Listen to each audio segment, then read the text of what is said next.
Hello and welcome everyone to another live stream with myself, Jana Retief from the Noakes Foundation. Today, I am so excited to have Shashikant, or Sashi for short, with me. We've got so much to chat about. We've just had the most amazing conversation in the waiting room before our conversation started here with all of you. So, really looking forward to diving into all of that.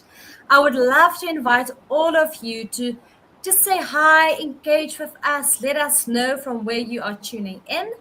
I'm tuning in from Cape Town. We're having a little bit of 4 seasons in one day again. And yeah, let us know. Sashi, I'm quickly going to do a brief introduction, but I'm going to leave the bulk of your inspiring story to you to tell us a little bit more, because I don't want to give away too much of it.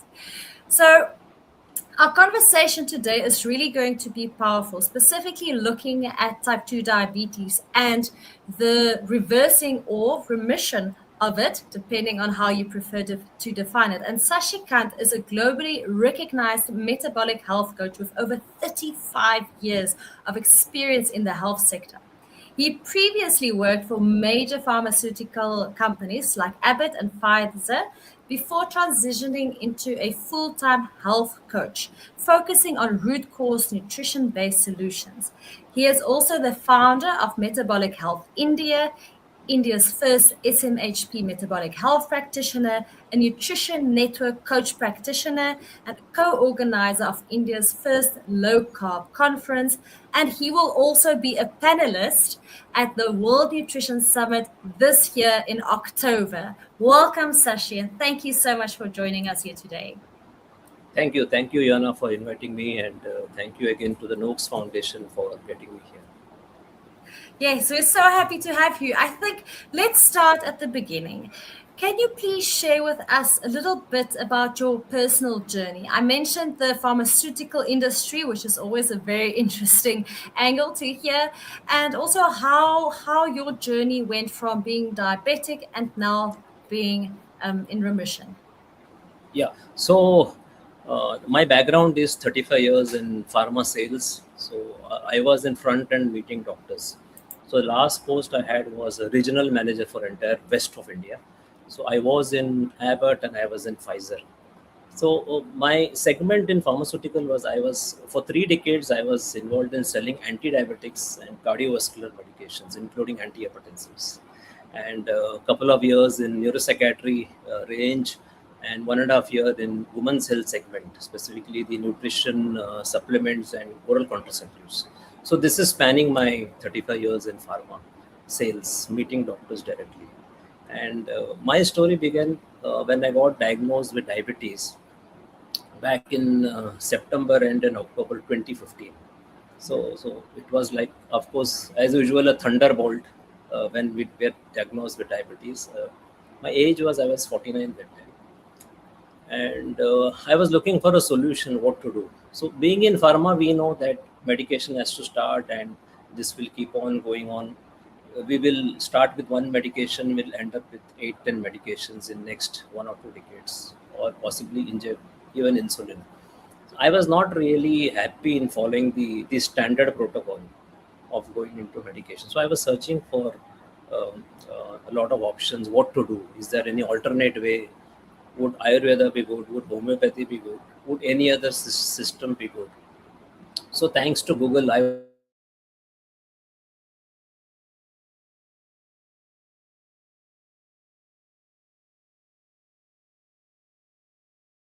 to find and this fascinated me very well. So I thought that this is a very unique approach. I dug more into it.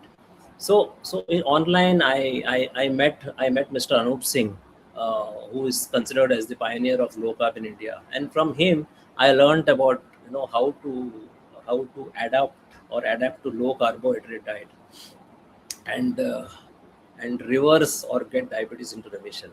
So it was a bit, it was a little slow journey. We just started off, and at diagnosis, my blood sugars, my HbA1c was 7.2, fasting blood sugar 152, and postprandial was 252. So it's a confirmed case of type 2 diabetes, and I started adopting low carb with the help of Anup Singh, and within 3 months, within 3 or 4th month exactly, my HbA1c dropped from 7.2 to 5.2. So So you this, reversed your type 2 diabetes in a period of 3 months. yeah, just flat 3 months, and I did it very strictly. I was totally, off sugars, fruit, starchy root vegetables. I did have a bit of, a bit of grains, a bit of rice and all initially, and I was on the standard treatment of metformin for 2 weeks, which I gave up as soon as I found that my sugar levels were normal. And then on, I started refining the diet in a better manner, and I entered into the ketogenic phase after that. And then my HbA1c came down to 4.9. Wow. So between 2016 and 2020, my HbA1c was around 4.9, 4.7 to 4.9. The lowest Wow. one I touched was 4.7. And Wow. imagine, no, this is, I'm a vegetarian. So this is with a vegetarian diet. I never ate meat, fish, or chicken or poultry. So after some time, I did adopt eggs. So I am what is called as a lacto-ovo vegetarian diet. So this is what I've been following for 10 years.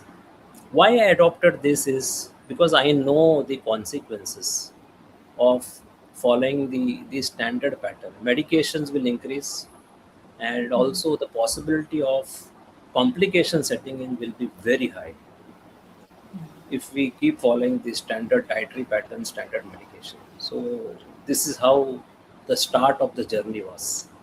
Wow. I find it so interesting. Like you were basically selling the medications to the doctors.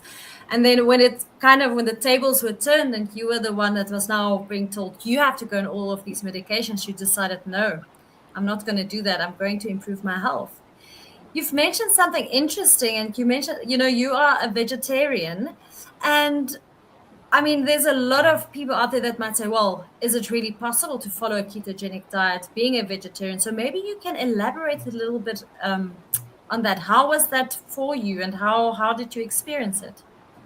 Yeah. So what we have to do is we have to lower down the carbohydrates and increase protein, fat. So what I did was to slowly give up the grains. So I was primarily a rice eater. So I am from south of India. So we eat more of rice, whereas in northern part they eat more of wheat. So this is the typical way India is. So I gave up slowly. I gave up all my tasting carbohydrate foods, traditional foods, and I adopted high protein diet. Now, how did I do? Now I ate more of dairy proteins. So what are dairy proteins? They are you must have heard about paneer or Indian cottage cheese.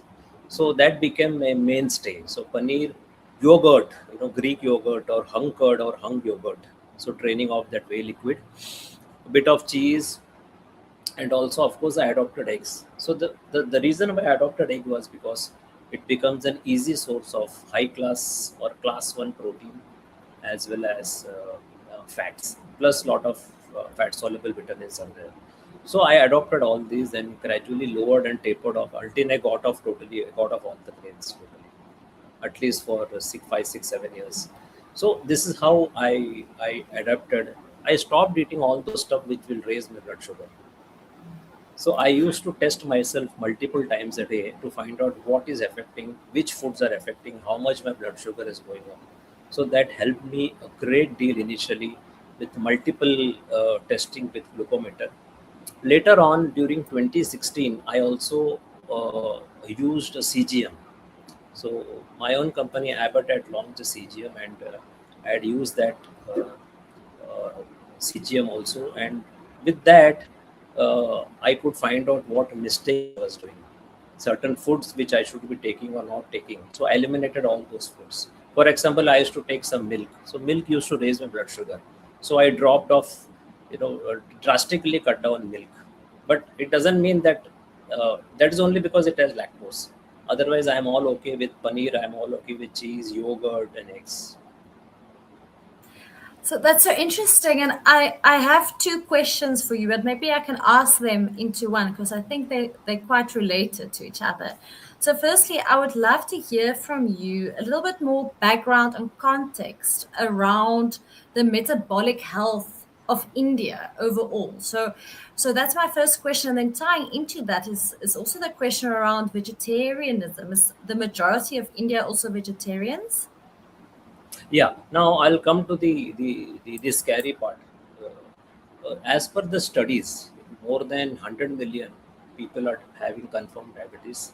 136 million with pre-diabetes. This is as per the studies of published somewhere in the estimates were in 2021 and published in 2023. In fact, recent publication also says that it is much higher. 35% of the adults have hypertension. You can imagine 35% or close to 36% are having hypertension. Overweight, obesity is very high, more than 25 to 26%. But this is because of we take the standard BMI only. But if you in India, BMI is of not much use because we are all lean people. So if you consider the waist size, then practically everyone is, I will say practically everyone is on the higher side. More than 2.8 million death due to cardiovascular. Fatty liver is more than 40%. In fact, even child fatty liver incidents are also very high. 1 in 5 in India, females have polycystic ovarian disease. So you can imagine the situation. Now, vegetarianism. Now, uh, if you see the data, then more than 60% are actually non-vegetarians. Now, let me explain the terminology of vegetarians and non-vegetarians, which international population should know. In India, vegetarian means we are dairy vegetarians. That means we take a lot of dairy products. And then the other subset is non-vegetarians who eat meat, fish, chicken, and also eggs. So there are somewhere in between. There are also a lot of vegetarians who eat eggs. So you can say that there are lacto vegetarians.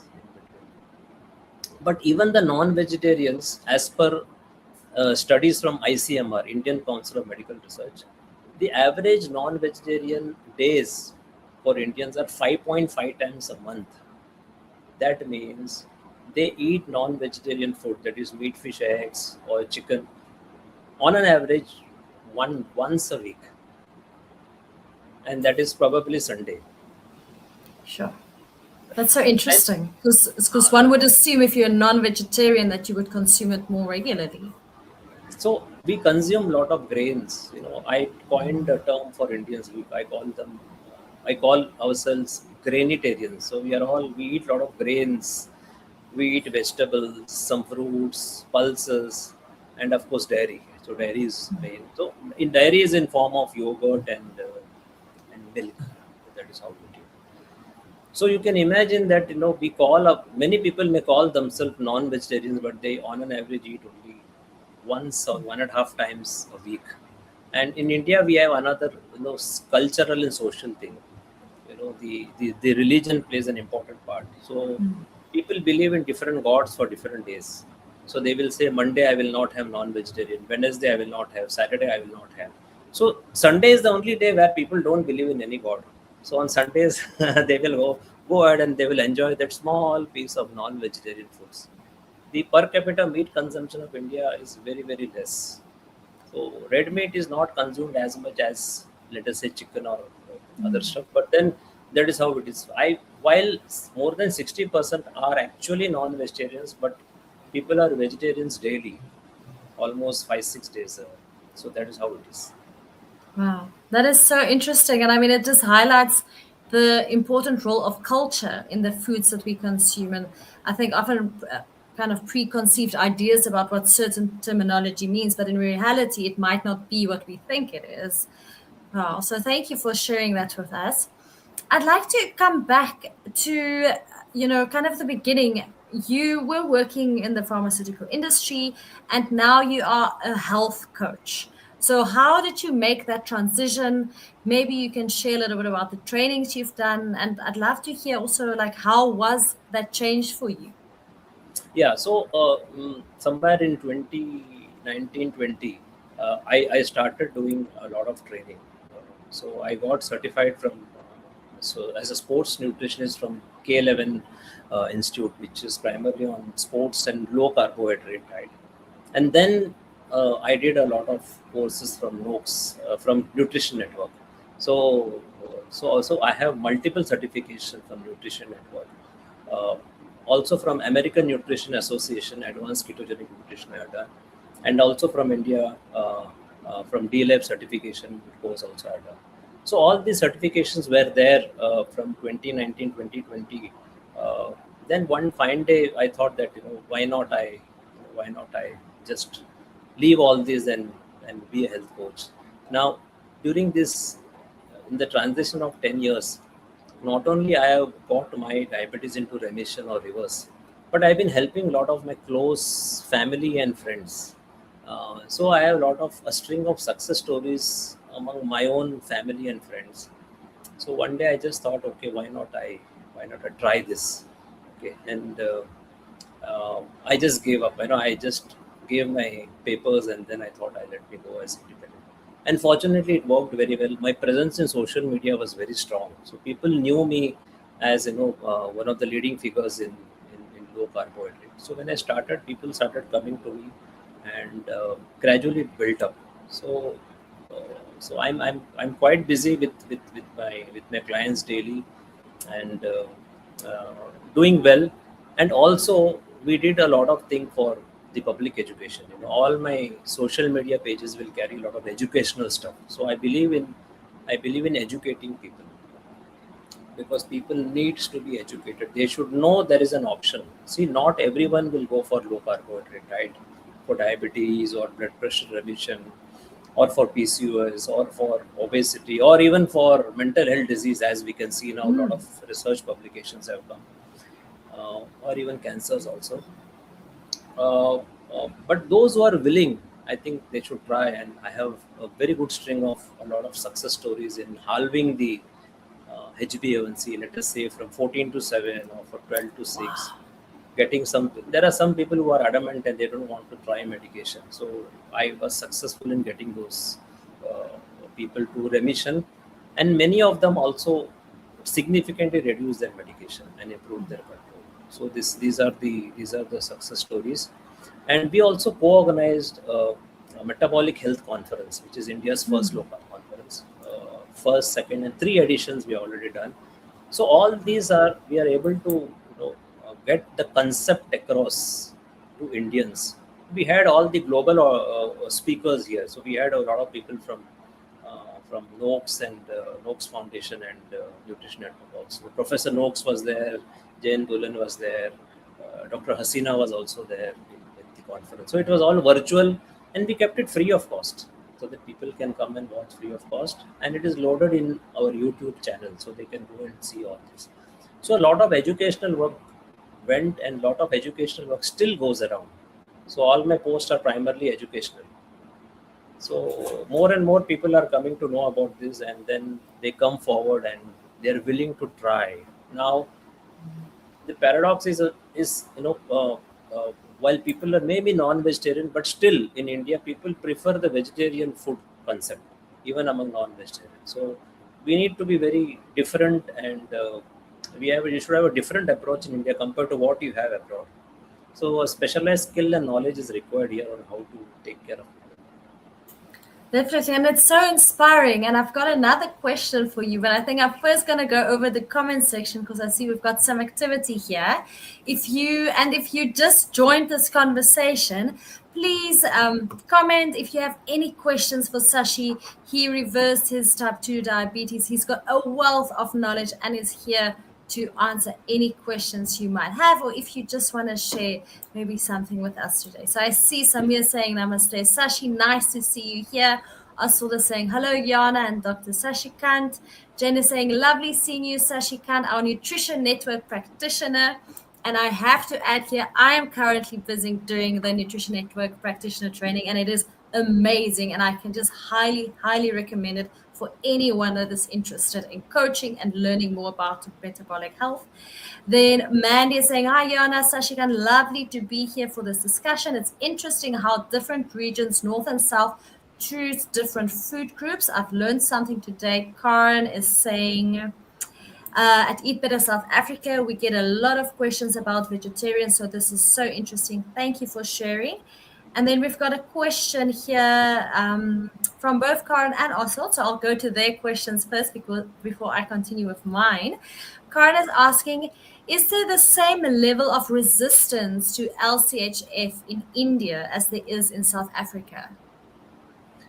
See, the resistance is more from people themselves. They may not want to leave their grains or reduce grains because our diet is 70-80% carbohydrates. But I find a lot of doctors are actually supporting low carb. In fact, I have a lot of doctors who refer some of their patients to me for either blood sugar control or for weight loss if they are willing to adopt. So pushback is not as much. See, some amount of pushback will always be there. So you'll always find some people writing against low carb and all, which is all normal. But I don't think there's a very big pushback in India, unlike the other countries. So I think we have very good doctors here who are actually supporting low carb. That's wonderful. And I kind of have an add-on question. Your dietary guidelines in India, what does that look like? All high carbohydrate based. Okay. So So what we is are it? yet to change up. We may hope to follow the US dietary guidelines, which has now given emphasis on or on protein vegetables as the primary base. So I hope that we also follow this. But as of now, everything is high carbohydrate. And the problem here is people believe that we cannot do. See, this is the big problem. The belief set is that Indians cannot do low carbohydrate diet, vegetarians cannot do. But I'll tell you, a lot of my clients are vegetarians and they're doing extremely well. In fact, I handled even vegetarian and pregnancy case also, where one lady was she had diabetes. We got her off all the drugs, and then she became pregnant, and then she delivered a baby also, all on low carbohydrate vegetarian diet. And the Wow. child is now 2 years, doing Sure, extremely that's well. amazing. That's amazing. The other question we have here from Oswald, I feel like you already touched on it, but maybe if you want to add to it, he's asking, do you receive a lot of pushback in India due to the religious restrictions on certain foods? See, what happens is I'm not pushing meat, chicken, eggs to everyone. Everything is depending upon their preference. If a person wants to eat, they can eat. So people come and ask me, I want vegetarian diet. So I draw a vegetarian diet for them. Those who can eat eggs, very good. And those who are non-vegetarians, they can have. So we don't force anyone to have food against their cultural and religious belief. Absolutely no. And then I have to ask, let's say someone, or maybe it comes again defining vegetarian. So maybe I should first ask this. Most vegetarians in India do include, you said, eggs and milk. So they're lacto over vegetarians. Or do No, you not have people most. that's Not most. strict? No, not most. See, Okay. there are many vegetarians who will not eat eggs, Okay. and there are some in between who will eat eggs. So those who are willing to eat eggs, I add up a few eggs a day. So it becomes little easy. And then the non-vegetarian ways are they can eat everything, so there is no problem. Even there are preferences. They will not eat red meat. They will eat white meat. So there are Understood. a lot of dietary choices here, and some will come and say that I don't like dairy protein, I don't like paneer. So sometimes we face a lot of tough challenging situations. Another tough situation is, as I told you, a person may be non-vegetarian, but he will be vegetarian for 3 or 4 days a week. So what will you do? Because they believe in certain gods, so they will not eat non-vegetarian on those days. So then we have to design a hybrid diet for them. So on these days you take vegetarian stuff, and these days you can take eat what you want. So we need to adapt ourselves to their preferences.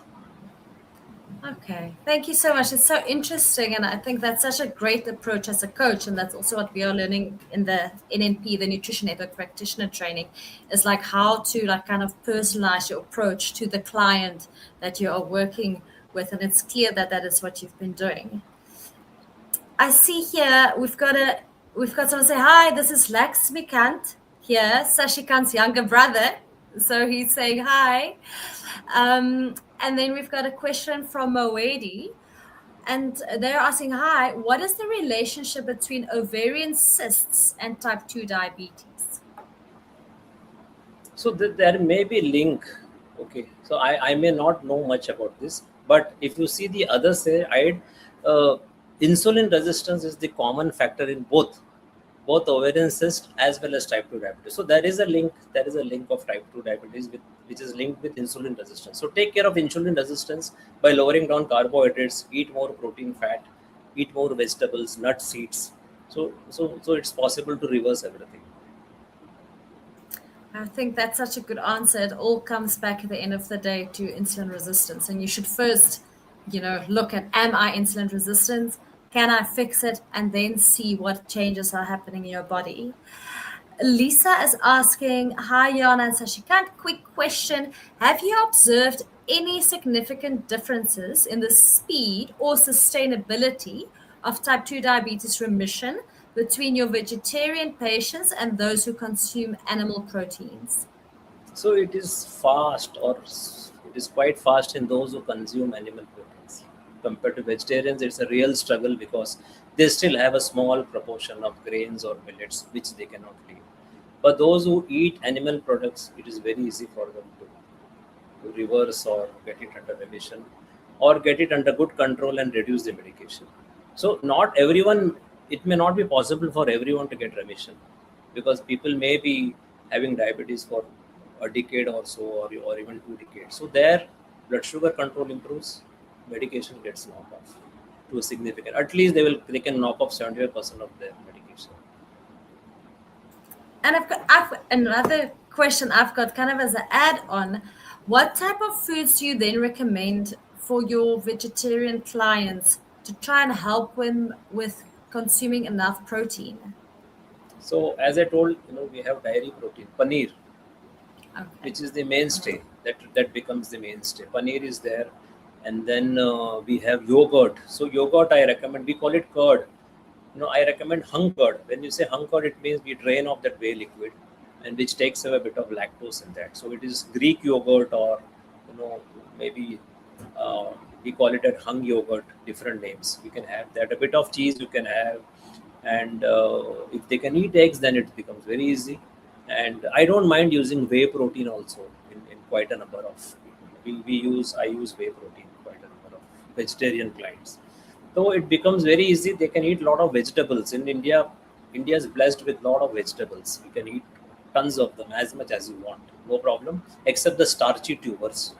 We have some nuts. They can add some nuts and some seeds. We can have. So a lot of stuff is available in India which we can do.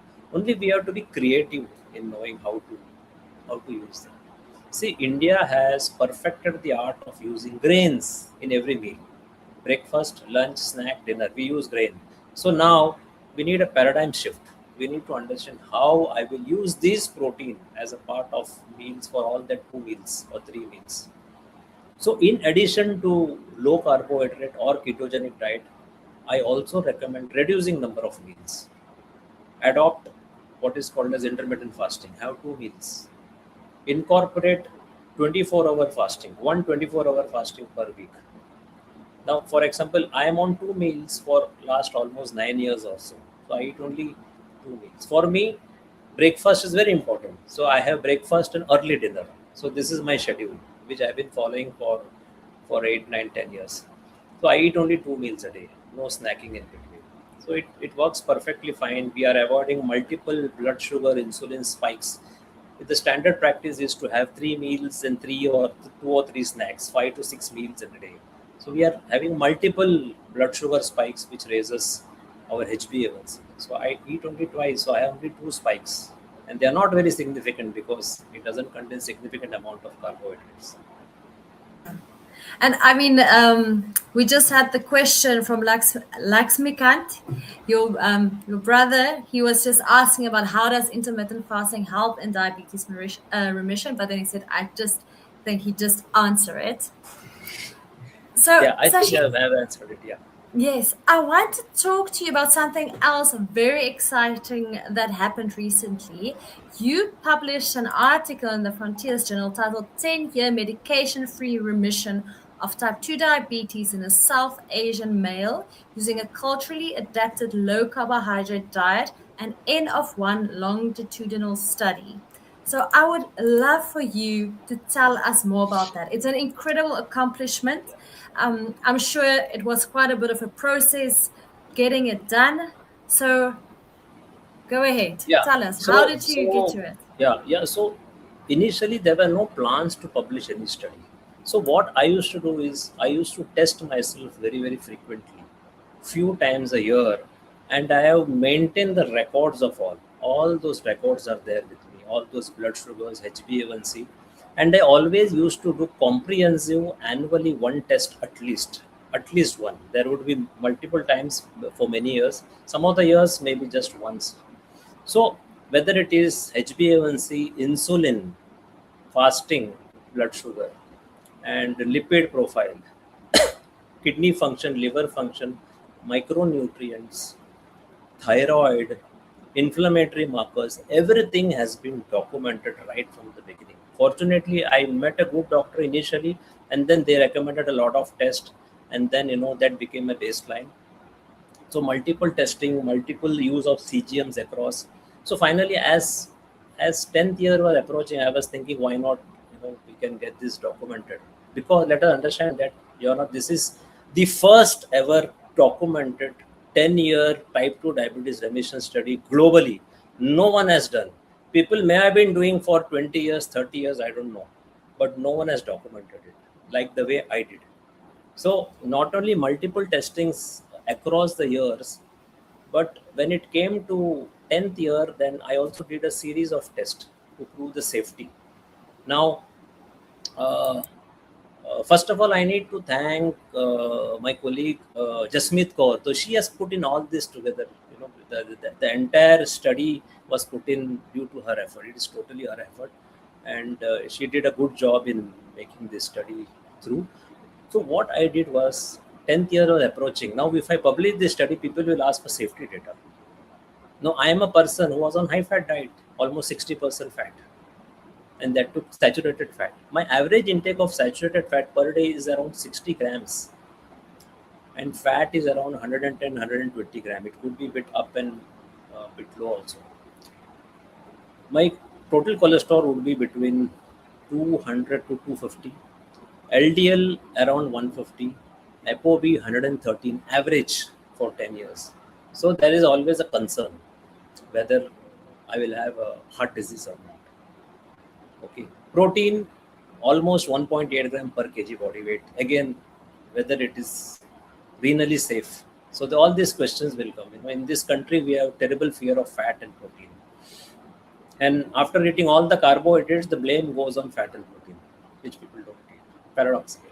So I did my, see, in 2019 and 2024, I did my calcium score, CT calcium score, and it was zero both time. But that time I never anticipated that I'm going to do a big study. So in 2025, I did CT angiography where we inject a dye, and then they can see the entire thing. So it showed CAD RAD 0. That means absence of any hard plug or soft plug or calcium score. Zero. That is zero heart disease. And I also did what is called as CIMT, carotid intima media thickness. There are two carotids there which goes from here to the brain. It may be involved in stroke, and it might reflect the heart disease also in case there is blockage. So the lumen is clear, blood flow is clear. Only in the left I have a mild thickening of 1 millimeter, which I don't know if it was there earlier, it is developed now, or is it regressed also, I don't know. Now to confirm this, I'm going to do CIMT after 5 years to see. But as of now, the lumen is clear, blood flow is very clear, except a small thickening in one of the left carotid. DEXA scan is very clear. Okay, 10 years of diabetes, DEXA scan report is good. I do have in the femoral neck, there's a mild osteopenia, which is there. And because I don't exercise, it is almost sedentary. Uh, I may need to work on this. Ophthalmic test, nothing at all. So I had done an ophthalmic test somewhere in 2016, just as a routine checkup, since I got diagnosed with diabetes. To the same doctor, I went to the same doctor after 10 years. So there is no retinopathy, no glaucoma, no optic nerve damage, nothing. My vision is absolutely clear, except these numbers which have increased. I don't have anything. My dental health is good. There are no cavities, nothing. So these are the 10th year tests which are done, and we collected all this and then we published everything to show that low carbohydrate, high fat, high protein diet in Indian context is possible on a vegetarian way. It is sustainable provided we change our mindset, and it is safe. And I think safety data is something which people look forward across the globe. So I have proven that it is safe, at least for me. This, of course, this study needs to be replicated. It's not that everyone will show the same result, but nevertheless, a proof of concept has at least come.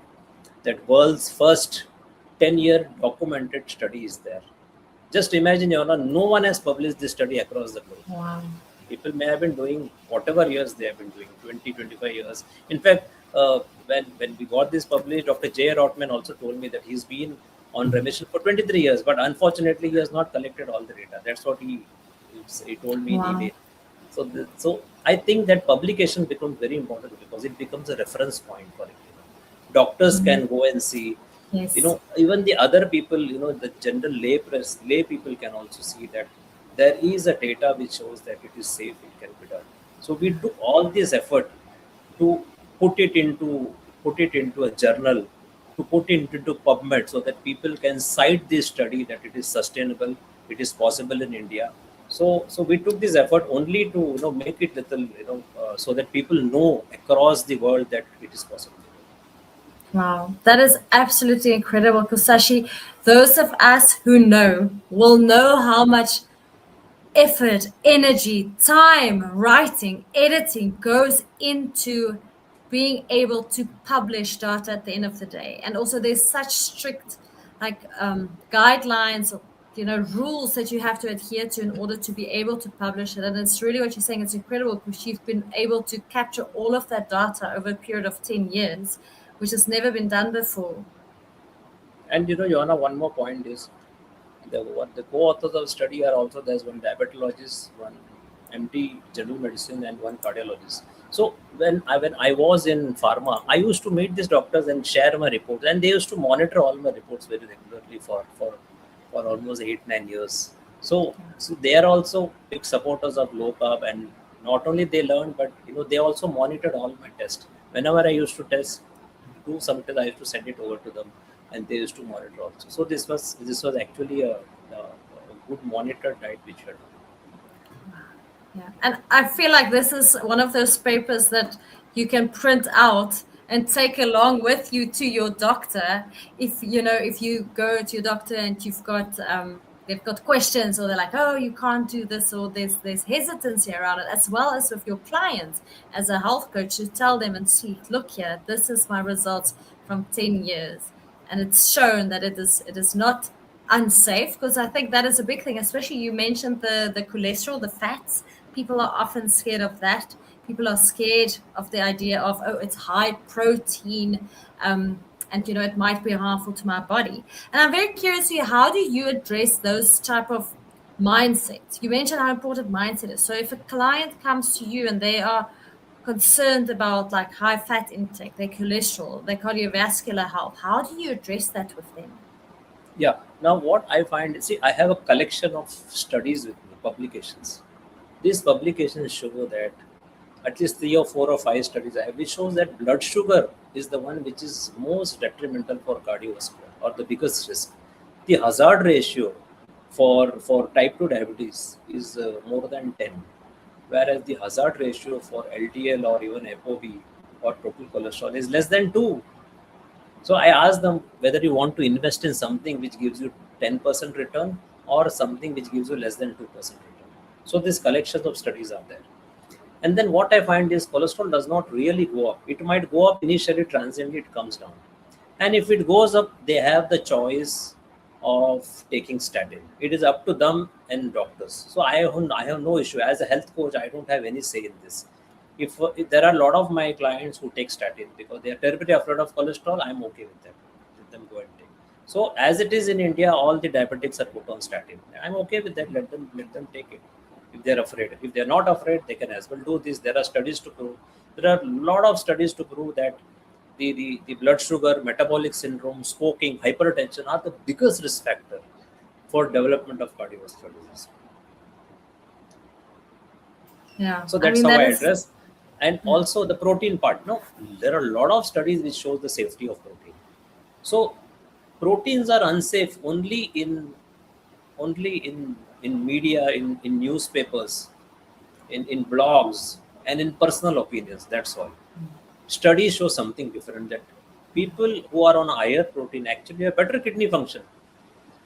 I have collection of those studies. So anyone who comes to me, I show them those studies and assure them that these are all published in good journal.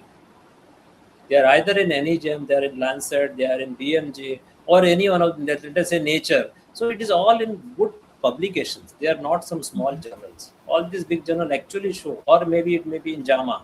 So they are all reputed journals. So I have a collection of these studies, and let me tell you, till today, more than 50 doctors have consulted me for their own either diabetes or for weight loss or for other issues. And this collection of studies are typically only for them, but then now I share with all my clients because doctors will ask for studies, so I have to show them all this. So when doctors also enroll with me, I show them all this study, I show them the safety aspect. In spite Wow. of that, if they want to take statin, it is their choice. I have no say. As long as they follow the diet properly, reduce the medication or get off medication. Wow. I mean, I love it. It's like you have this array of studies in your back pocket, and now you've got another one added to it that you can share with your clients. I want to go back to a question I thought of earlier that I would love to ask you. So, when you first started making the transition onto a low carb ketogenic diet, how did your family and friends respond to it? Because I'm assuming since your diet was primarily grain based, those around you too. So, what was their thoughts about you making those changes?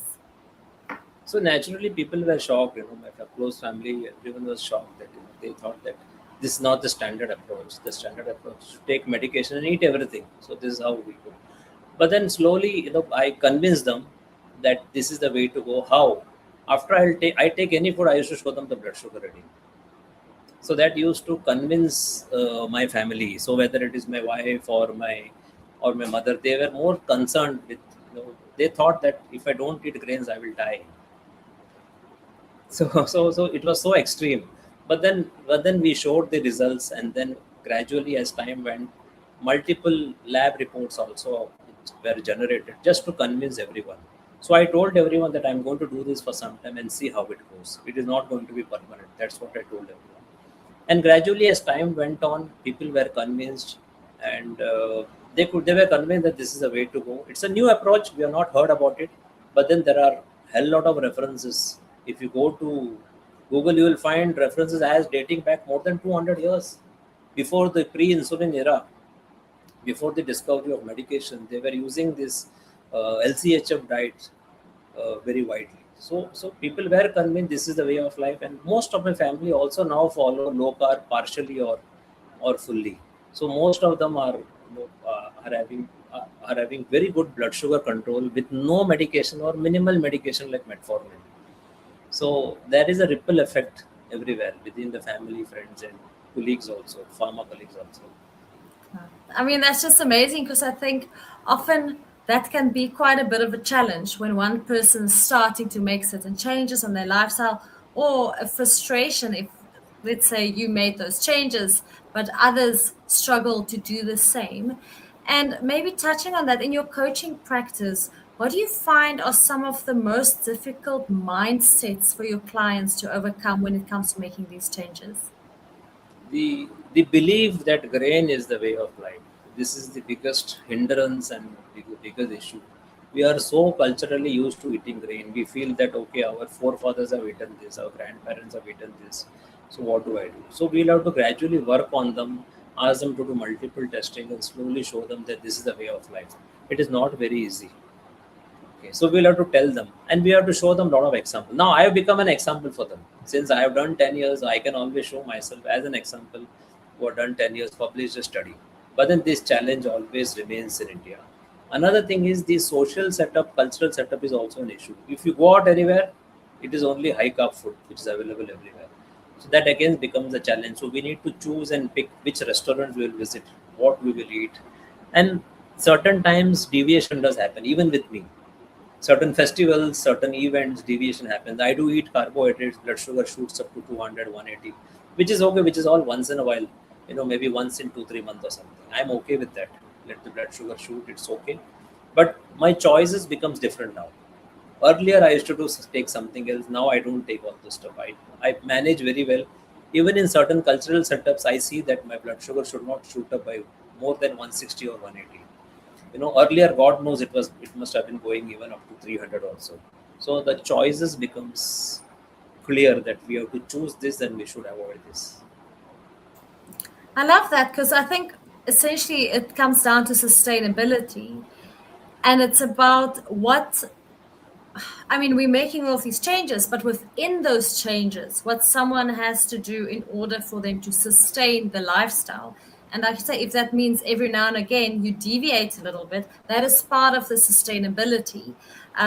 Whereas for some people, it might be very overwhelming to think about it like it's all or nothing, or I'm never allowed to have certain foods again, right? That can be quite difficult. See, I discourage cheating. I say that don't plan cheating, but deviations will happen. It's okay. No, no. Mm. You are going. The India is filled with lot of culture, lot of festivals, lot of events. So people are going to deviate, and it is not possible for us to be 100% compliant. I am all okay with that, no problem, and it doesn't harm us a bit here and that doesn't harm it. But primarily, if I tell my client that whenever things are in your control, please don't deviate, please don't cheat, because you will get those opportunities during those events and festivals. Yeah, that's true. That's so true. And I want to ask you now, Sashi, what is next? You published this amazing paper. Are you planning on keep on tracking yourself? Or going to see another one in another 10 No, years? I'm going to now track even more. My plan is to now publish 20-year study. So I'm already on to it. Now I decided that how many tests I'm going to do per year, what all tests, maybe a bit advanced tests also I will do. I will include those markers which were not included earlier. Maybe cancer markers or even get glucagon tested. Someone Mm. suggested that why don't you get glucagon tested? So maybe I'll do those things annually and make it little more comprehensive. So the next is, yes, 20-year study is coming provided it's possible. I will publish one more study which will have those data. Wow. That is so exciting. We're really looking forward to it. I think to end us off, I would like to ask you one last question. And it's if anyone is listening to our conversation today, what are the top two things that they can start doing today in their lives to work towards a healthier future for themselves? Yeah, the first thing is I strongly believe that the kind of oils we use, the vegetable oils or refined oil use, is very harmful. And there's a possible cause that India's metabolic disorder is primarily because of this processed oil and also ultra processed food. So my suggestion is get off all this, don't have this, and instead use safer fats like ghee, butter, coconut oil for cooking. So that's what we use: ghee, butter, and coconut oil. We don't go beyond that. These three. Start eating more protein. So whatever is your protein source, please start eating more protein. If you eat more protein, you will feel better. Automatically, the carbohydrates will come down, and then you will take care of the root cause, which is called as the insulin resistance, which leads to everything. So get off seed oils and ultra processed food. Start eating more protein in every meal. You will have to plan and eat proteins in every meal. And I think if we do these two stuff, we should be through with many of the health disorders. I think that is some great advice because also once you start increasing the protein and the healthy fats, I think to some extent your carbohydrate intake might automatically start to decrease because those nutrients help for satiety and less cravings and so on. So Sashikant, before we end off, where can people find you? How can they reach you? How can they learn more about you? I'm there in social media as Shashikant Iyengar or Shashi Iyengar. I'm there in Facebook. I'm there in Instagram. I'm there in LinkedIn. And my biggest is X or Twitter X, where I'm there as Shashi Iyengar.